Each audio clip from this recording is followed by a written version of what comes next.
Assalamu alaikum, Brother Sheikh. Thank you very much for your lecture. Surah Waqia, number 79.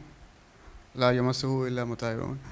So, are there people who are purified explaining the Quran, or also how do we purify? You know, when the ayahs are unveiled to you, two things will come in your mind. Either you accept or either you reject. Or you think you have doubt on the book. You see, every human being has the nature to doubt because he is incomplete. He is not a complete person because he doubts himself. You understand? He doubts himself, he doubts others also. Other person also he doubts. So first of all, this book says, ذَلِكَ الْكِتَابُ لَا رَيْبَ فِيهِ هُدًى لِلْمُتَّقِينَ. There is no doubt in it. So you do not doubt first of all. You must understand that I am wrong, I am weak, I cannot comprehend God's book. Because somebody told me there are so much of killings and this thing is going on. What God is like this? How is God let him? Why is doing all this? Because His permission is granted. So what I am saying, people doubt.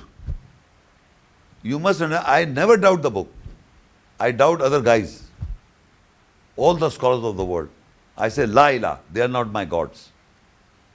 If I believe them, I will doubt the book. If I believe them, I will doubt the book. And even if doubt comes in my mind, and Allah says, do not doubt is deceiving you to so-called Muhammad. He says, I showed that ayat, without doubt we gave Moses the book, and do not doubt in receiving singular person, so-called Muhammad Rasulullah. Do not doubt. He is asking again and again doubt. Doubt is the main factor not to believe. Are there people who are purified already mentioned in the Quran by name or by description?